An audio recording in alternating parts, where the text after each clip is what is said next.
Hi, this is Tom, Negotiating with Jesus. Today, I'll tell you about my own long-term kind of estuary. So, my story, and I'm talking a little quiet today because both girls are here, they're asleep. It's 5 a.m. I've been up for a while because I love getting up early. So that means I have to go to bed pretty early, so I clearly am not the life of the party. So, estuary, huh? So I was watching Neal and Alan. We're talking on the Friday morning, something about crashing or blowing up or something. So they were talking about estuary and this little corner and growing up, becoming mature. So I became a follower of Jesus and a church guy in 87. So that's like 37 years ago or something like that. And I came in as a someone who's freed from addiction, sort of, and whatever NA and AA are. I don't follow a program. I just there are plenty of people who kind of quit things and don't go back. Same with cigarettes. So I quit, and I had church. I became a church man. So I've been in since then. I'm in. I'm in. It's not a question. I'm in. So I started working with students. And it was little things like there were people in the church who were leaders, and I would help. So I played guitar, and I was some kind of fresh face. I wasn't real churchy, so I had some kind of coolish image. Some guy who seemed like a regular guy. Played guitar, so I would do things with they would do productions, do skits and things, and I would take a role and I would play a little music or do whatever. So, but you end up kind of veering into youth ministry, and I was a helper. So I got into youth ministry, and my talk with Paul was, at that time they didn't do background checks. You just came in there like, this guy's, we'll keep an eye on him. He might be shady, but so whatever, they kept an eye on me. I wasn't causing problems, although I've always been on that edge where clearly I'm not gonna be one of the disciplinarians. I have a little bit of sketchiness about how I behave. So estuary, to me, as a youth leader and always having this kind of youth connection, it is an estuary type thing. So to me, students, I was young enough that I felt like, and I was outside the church enough that I felt like all these students, all these young people, it was the 70s and 80s. There was a lot of shenanigans going on. There was a lot of young people who weren't in with the church, weren't like committed to these kind of disciplined community, or a community that's holding love as this extreme value. There was partying, believe it or not, and there still is. But 70s, 80s, the 60s, really experimental. We're all just going to hang loose and reject the man.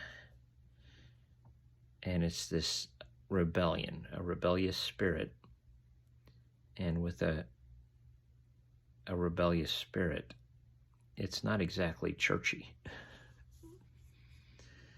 So I felt like there was a whole world full of rebellious people who weren't trying to be criminals or trying to, just the culture had shifted in a way that was obvious to everyone.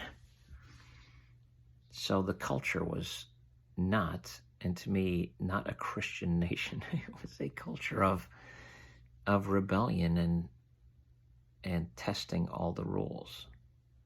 So to me, growing up, I could see that the culture at large was an estuary, was salty. And I came into the church and I felt like it was sweet. I could see that I changed the water I was swimming in. But I always had one foot in this youth outsider mentality. So that's the estuary type feel. When I became a church man, I was in. It wasn't a question. I decided, and for whatever reason, I just thought this is the thing for me. I liked it. So, like Cartman, I do what I want. I wanted to do this.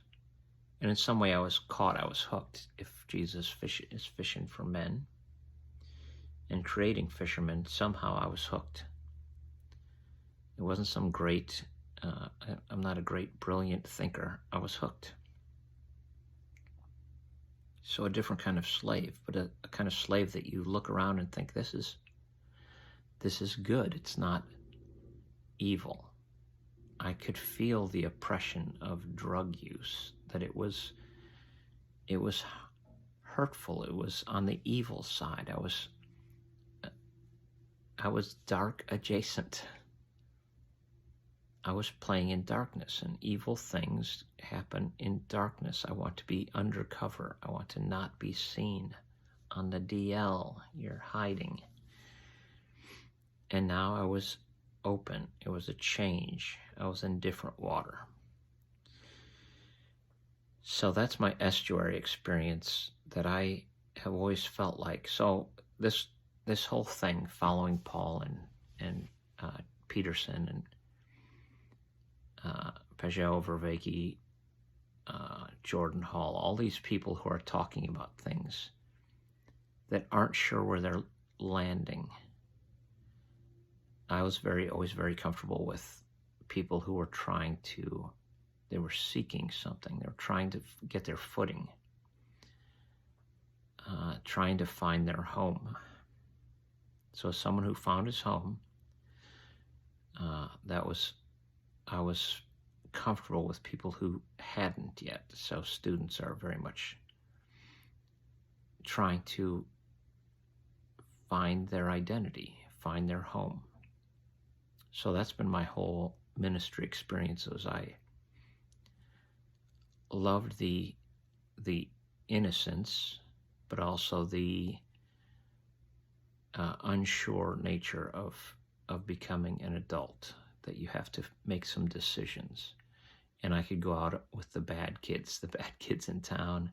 It didn't have to be church kids. I just loved them all.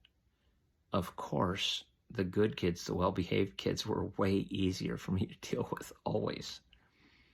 So that's a thing.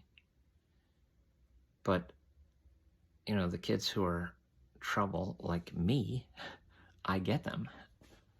And it doesn't offend me. It can stress you. You don't have the same kind of easy relationship. So this is my estuary talk. I continue to be someone who I just get that. I've always been, I know my own history. I know my past. I didn't forget that I came into the church as someone who was lost, and now I'm found. Paul sings Amazing Grace. Yeah, when we've been there 10,000 years. So it is amazing grace. It's not amazing brilliance. And this whole, thinky-talky, that we're looking for amazing brilliance, amazing clarity, amazing understanding. And I was caught up in amazing grace. And I didn't forget. So that's it. that's all for today. Tom out.